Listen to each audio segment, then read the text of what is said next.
तुबा आजम और आज हम जो स्टार्ट कर रहे हैं वो एक बहुत ही ज़्यादा बेसिक चैप्टर है पूरी बायोलॉजी में for class 9th, that is the cell. तो आज हम बायोलॉजी का फर्स्ट चैप्टर स्टार्ट कर रहे हैं क्लास 9th में, that is the fundamental unit of life. Okay, let's do start. हम इसके अंदर चैप्टर 1 स्टार्ट कर रहे हैं, द फंडामेंटल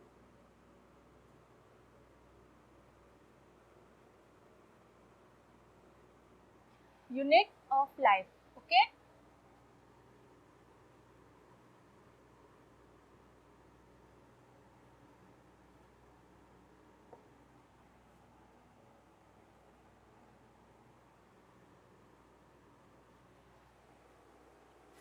ठीक।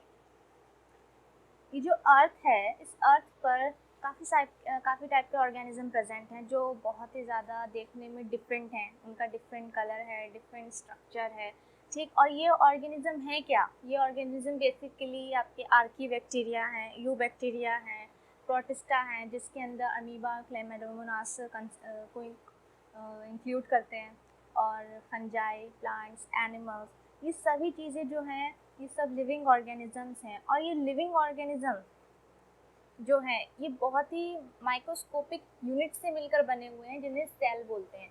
तो सेल क्या है? सेल बायोलॉजी में एक ऐसा सेंट्रल है जैसे आप केमिस्ट्री के अंदर फिजिकल साइंस में एटम को पढ़ते हो, ठीक। अब कुछ ऑर्गेनिज्म जो होते हैं वो कंसिस्ट होते हैं सिंगल सेल के। तो ऐसे ऑर्गेनिज्म जो कंसिस्ट होते हैं सिंगल सेल के, मतलब वो अपना सारा काम एक ही सेल से करते हैं, उन्हें यूनिसेलुलर ऑर्गेनिज्म बोलते हैं। ऑर्गेनिज्म में कुछ ऐसे भी ऑर्गेनिज्म है जो बिल्कुल एक ही सेल से सारा काम करते हैं।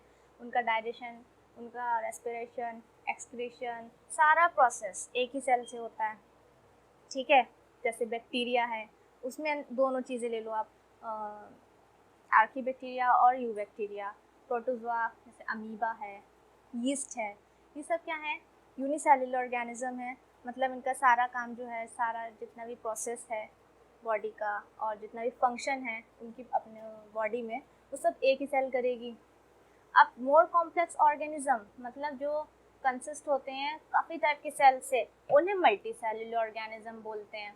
उनको मल्टी सेलुलर ऑर्गेनिज्म में उनका एक अलग ही परफॉर्म करने की सेल्स होती हैं, फंक्शन को परफॉर्म करने की अलग ही सेल्स होती हैं, ठीक। डाइजेशन करने की सेल अलग हैं बॉडी के अंदर, और रेस्पिरेशन करने की सेल अलग हैं, मूवमेंट करने की सेल अलग हैं। तो उन्हें बोलते हैं मल्टी सेलुलर ऑर्गेनिज्म, ठीक। तो मल्टी सेलुलर ऑर्गेनिज्म में जैसे ह्यूमन बीइंग के अंदर 200 से भी ज़्यादा टाइप की सेल पाई जाती हैं, ठीक। 200 से भी ज़्यादा टाइप की सेल पाई जाती हैं, और उसके अंदर मुझ जैसे आप सब ह्यूमन बीइंग, तो ह्यूमन बीइंग में क्या होता है कि लोकोमोशन करने की सेल अलग हैं, डाइजेशन करने की सेल अलग है, और देखने की सेल अलग हैं, सोचने की न्यूरॉन्स हैं, ठीक। ये सब चीज़ें जो हैं अलग अलग होती हैं ह्यूमन के अंदर। मतलब मल्टी सेलुलर ऑर्गेनिज्म में हर काम को करने की सेल अलग हैं।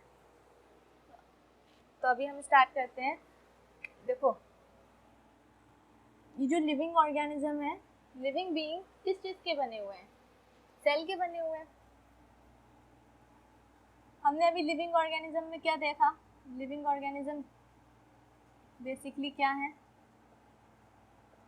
आर्की बैक्टीरिया है, आर्की बैक्टीरिया है, और यू बैक्टीरिया,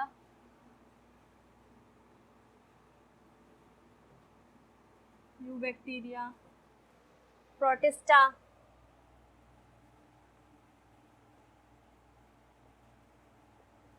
प्रोटिस्टा में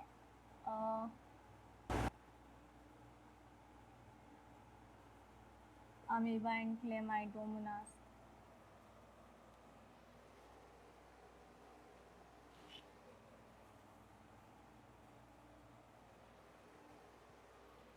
डायरेक्ट लिख दो, fungi, plants and animals.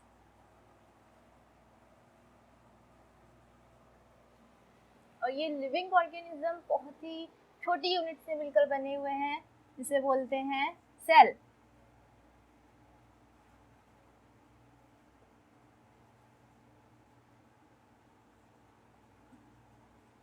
living organisms are made up of microscopic unit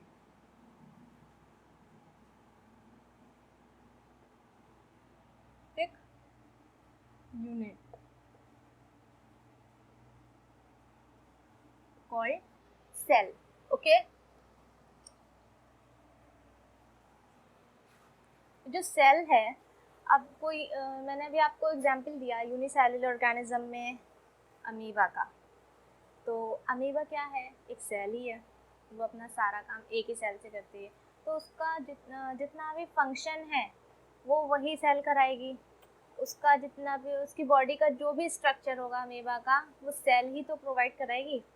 अब जैसे एडेम्सिया है, फाइसेलिया है, ये जो है कुछ सेल्स इकट्ठी हो जाते हैं तो उन्हें टिश्यू बोलते हैं। टिश्यू हैं कुछ, और कुछ बॉडी ऐसी होती हैं जो सिर्फ टिश्यू होते हैं, जैसे एडम्सिया और फाइसेलिया। तो इनके अंदर जो बॉडी का स्ट्रक्चर होगा वो यही सेल तो इकट्ठी होकर बनाएंगे, थोड़ी सी जो भी हैं। अब उनका जो भी फंक्शन होगा वो यही सेल फंक्शन परफॉर्म करती हैं। तो इसको मैं कह सकती हूँ कि सेल क्या है, एक स्ट्रक्चरल यूनिट है। सेल क्या है, इसीलिए हम इसको स्ट्रक्चरल यूनिट बोलते हैं। सेल इज द, अगर सेल ना हो तो लाइफ है? नो। तो cell is the basic structural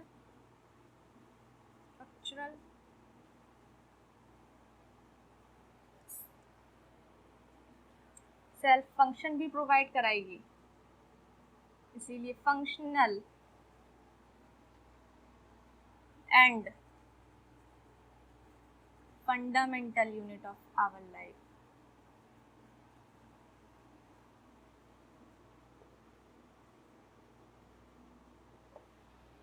okay, अब ये यूनिसेल्युलर ऑर्गेनिज्म जिसके अंदर अभी मैंने आपको बताया जो एक ही सेल से कंसिस्ट होते हैं।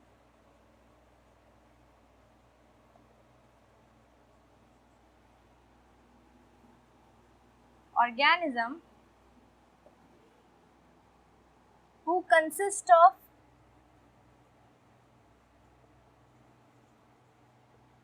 single cell called unicellular organism।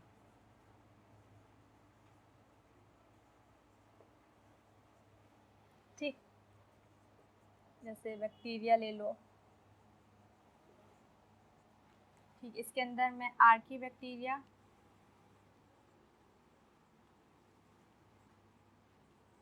And you bacteria दोनों को लिख रही हूँ। ठीक, और एग्जाम्पल में आप उसको ले लो, प्रोटोजोआ, अमीबा,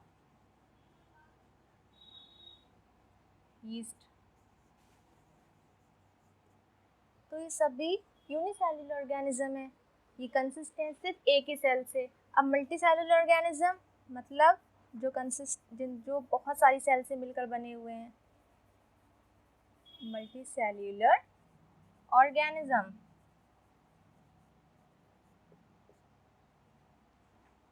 मतलब जो ऐसा organism who consist of many cells।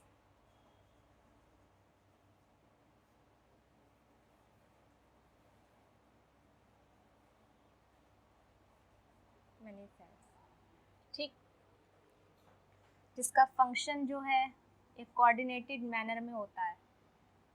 That function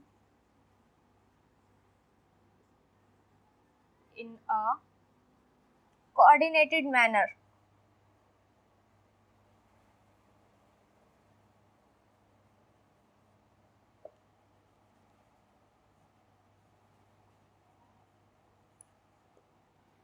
okay, अब इन दोनों यूनिसेलुलर मल्टीसेलुलर में क्या ज़रूरत होती है? जो बेसिक है सेम वो है न्यूट्रिशन। इन दोनों को चाहिए होगा, ठीक है। रेस्पिरेशन ये दोनों ही करेंगे, ये चीज़ें जो है कॉमन है, रिप्रोडक्शन करेंगे ये दोनों।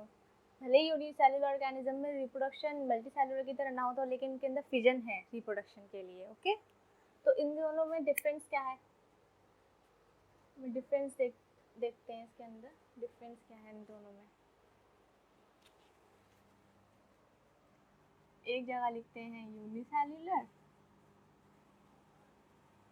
एक जगह लिखते हैं मल्टीसेलुलर।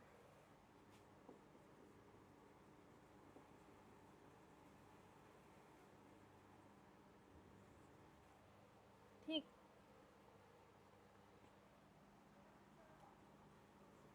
इसे रिप्रेजेंट करते हैं सिंगल सेल से। Represent by a single cell. लेकिन ये तो कई सारे सेल से मिलकर बने हुए हैं, कंसिस्ट ऑफ मैनी सेल्स। ठीक,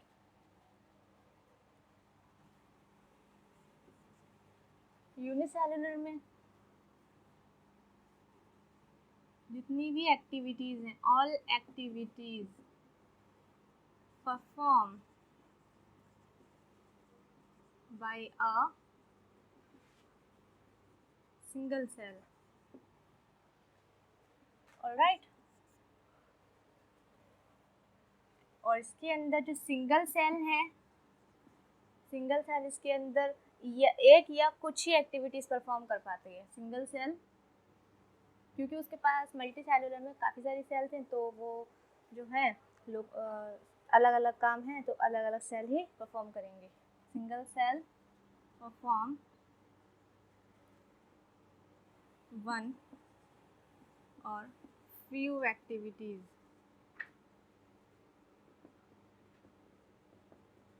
of the body।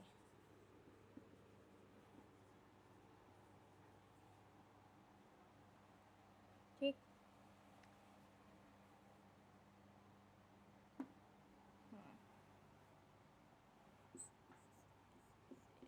इनके पास कोई भी काम करने की लेबर नहीं होती है। There is no division of labour, no division of labour.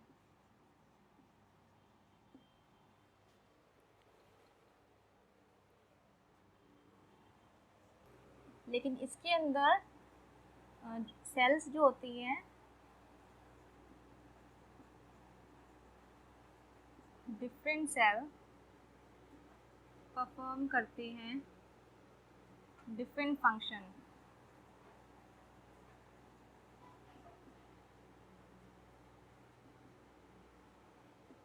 So there is a division of labor।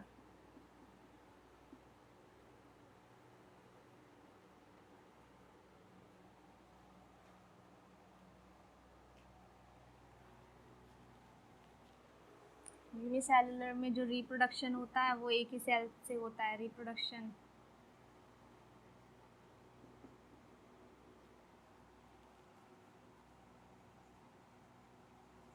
Consume by a single cell. ठीक, लेकिन इसके अंदर रिप्रोडक्शन करने के लिए कुछ सेल्स होती हैं स्पेशलाइज्ड।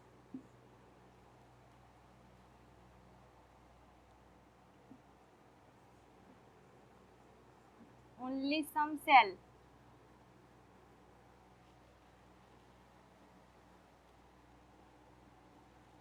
जिन्हें जर्म सेल बोलते हैं। तो मैं लिखूँ इसके अंदर only some cell of the body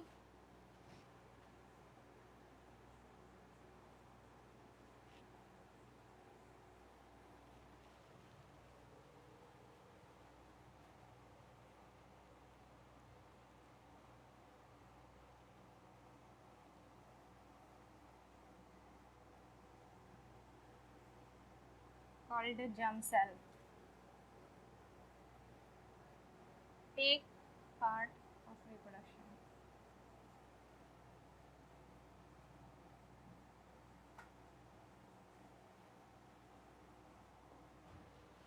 ठीक, इनका लाइफ स्पैन जो है बहुत छोटा होता है और मल्टी सेलुलर में लॉन्ग होता है। अब मैं इसे रफ कर रही हूँ। इसके अंदर अब दूसरा टॉपिक जो है वो है डिस्कवरी ऑफ सेल। ठीक, अब इसके अंदर हम डिस्कवरी पढ़ते हैं सेल की।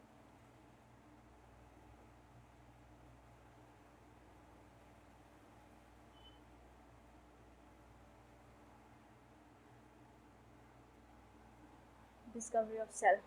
सेल को स्टडी करने वाले जो फर्स्ट साइंटिस्ट थे वो थे रॉबर्ट हुक। रॉबर्ट हुक ने सबसे पहले सेल के ऊपर स्टडी किया।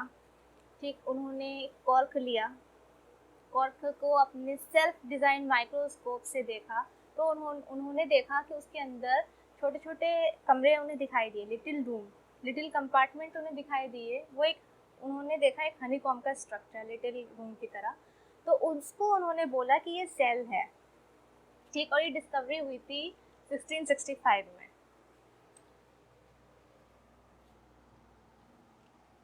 तो रॉबर्ट हुक एक साइंटिस्ट थे सबसे first.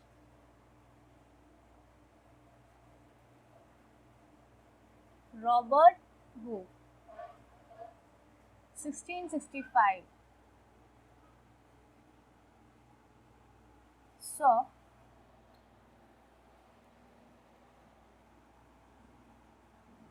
structure of honeycomb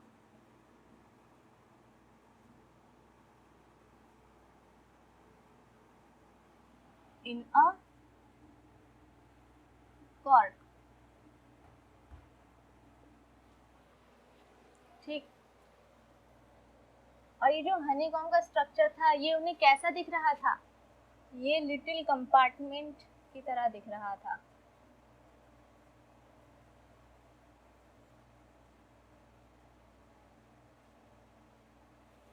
sorry.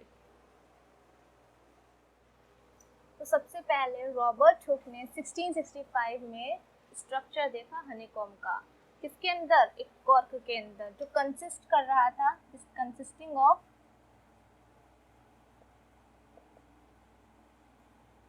many little compartment, many little compartment।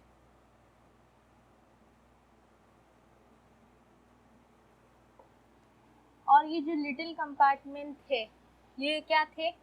इसी को उन्होंने बोल दिया कि ये सेल थे। ठीक, ये सेल थे। और ये सेल जो है ये एक लैटिन वर्ड है जिसका मतलब होता है सेल्यूला, जिसको लैटिन में सेल्यूला बोलते हैं। इसका मतलब होता है लिटिल रूम। ठीक, तो वो हनीकॉम का स्ट्रक्चर लिटिल कंपार्टमेंट की तरह था। अब इसके अंदर हम सेल थ्योरी पढ़ते हैं कि सेल को आगे कौन कौन से साइंटिस्ट आए उन्होंने बढ़ाया सेल की थ्योरी। तो सबसे पहले तो यही रॉबर्ट हुक आ गए।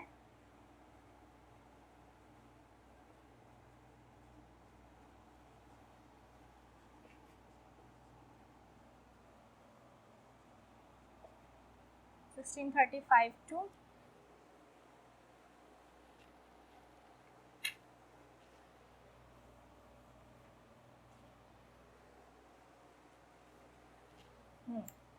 Robert Hooke 1703। इन्होंने 1665 में सेल की डिस्कवरी की। Discovered the cell.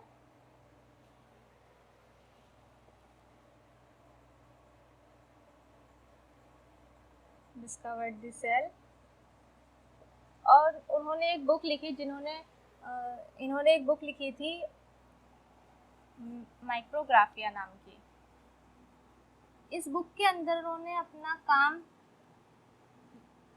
कैसे उन्होंने किया था, उन्होंने वो पब्लिश किया, माइक्रोग्राफिया। इसके बाद में जो साइंटिस्ट आते हैं वो हैं एंटोन वॉन लीeuwenhoek। एंटोन वॉन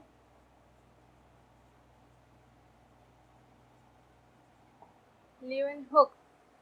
इन्होंने एक माइक्रोस्कोप बनाया, ठीक। उसके अंदर इन्होंने पॉन्ड की, जो पॉन्ड वाटर होता है उसके ऊपर इन्होंने रिसर्च की। उसमें इन्होंने देखा कि ये जो सेल है ये लिविंग है। इन्होंने बोला कि सेल, लिविंग सेल की इन्होंने डिस्कवरी की थी, और इन्होंने खुद वो माइक्रोस्कोप बनाया था, ठीक। Discovered the living cell in pond water।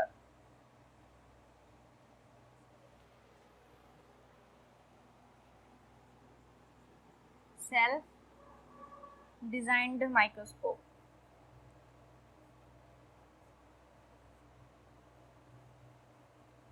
Design microscope, ठीक। इन्होंने और भी डिस्कवरी की। इन्होंने स्पर्म की डिस्कवरी की थी ह्यूमन बीइंग में, रैबिट में, फिश में, डॉग्स में, ठीक। इसके बाद में एक साइंटिस्ट आते हैं रॉबर्ट ब्राउन। उन्होंने न्यूक्लियस की खोज की प्लांट्स के अंदर। Robert brown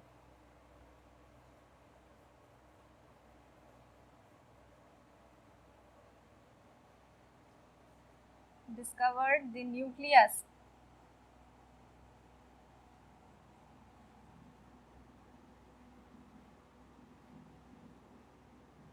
in plant cell।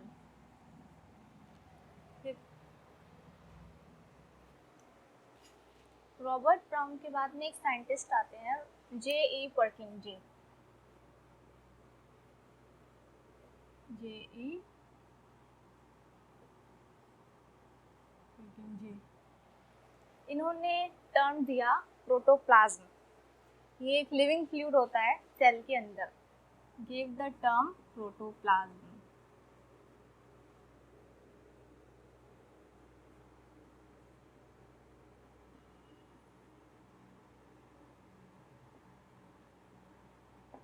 Protoplasm, ठीक।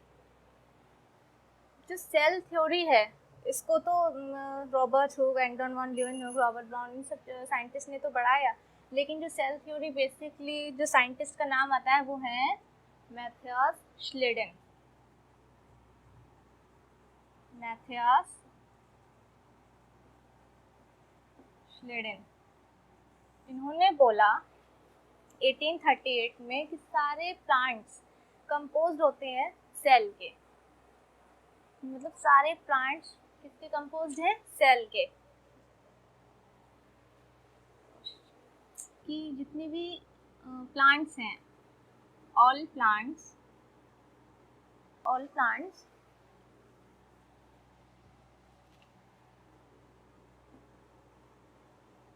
Made up of cell.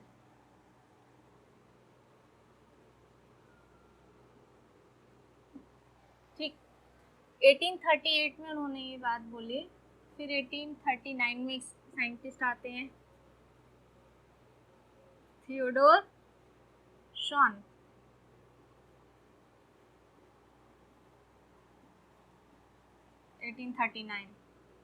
उन्होंने बोला कि प्लांट्स और animals, all plants and animals composed of cells।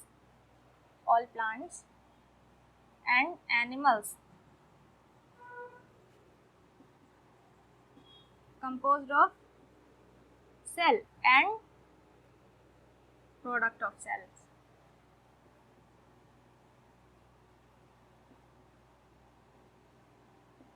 इस थ्योरी को आगे बढ़ाया एक साइंटिस्ट है रुडोल्फ विर्काउ नाम के।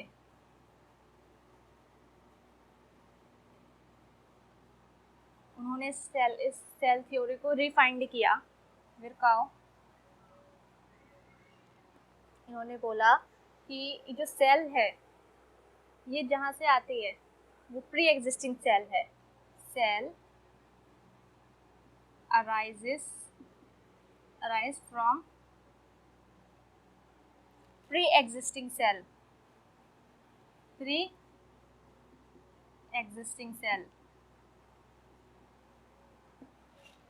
प्री एग्जिस्टिंग सेल को लैटिन में ओमनिस सेल्यूला ई सेल्यूला बोलते हैं।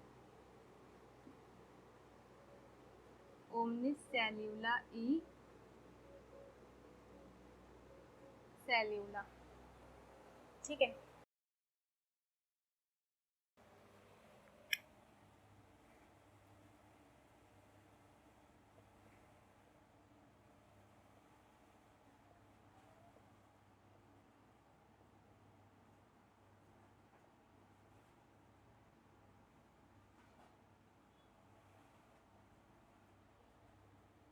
Cell studied with the microscope। Microscope, microscope क्या है? माइक्रोस्कोप एक हाई रिजोल्यूशन वाला एक इंस्ट्रूमेंट है। रिजोल्यूशन इंस्ट्रूमेंट है, high resolution instrument.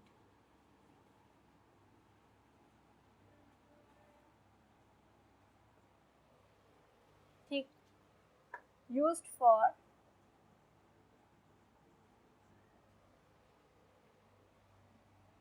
Fine details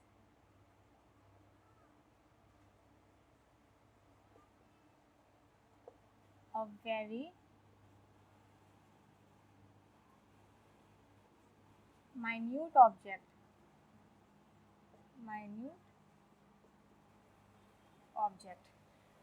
microscope जो है वो दो टाइप के होते हैं। एक होते हैं लाइट माइक्रोस्कोप, जिसे कंपाउंड भी बोलते हैं, कंपाउंड माइक्रोस्कोप भी बोलते हैं।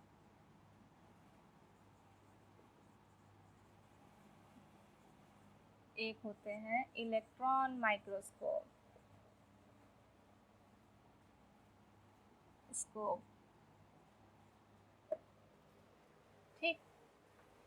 एक होता है लाइट, मतलब कंपाउंड भी कह सकते हो, और एक होता है इलेक्ट्रॉन माइक्रोस्कोप। अब ये लाइट माइक्रोस्कोप क्या होता है, या कंपाउंड माइक्रोस्कोप? लाइट माइक्रोस्कोप में जो है जनरली इसमें यूज होता है सनलाइट का। इसकी जो रिजोल्यूशन पावर होती है वो 300 to 500 तक होती है। तो लाइट माइक्रोस्कोप में इसको लिखो ऐसे करके आप, इसके अंदर जो है काफ़ी सारे लेंसेज जो होते हैं कंबाइंड होते हैं together. Light many lenses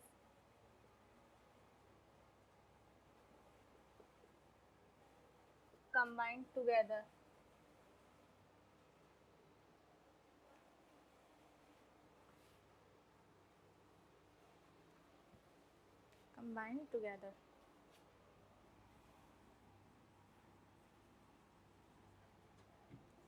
and their magnification जो पावर है, and their magnification power मतलब जूम करने की जो पावर होती है इसमें,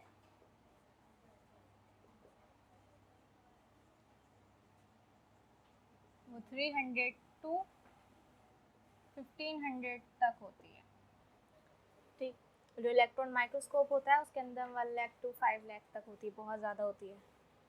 इसके अंदर जनरली यूज होता है सनलाइट का, जनरली यूज्ड सनलाइट, यूज होने वाली जो लाइट होती है वो सनलाइट है,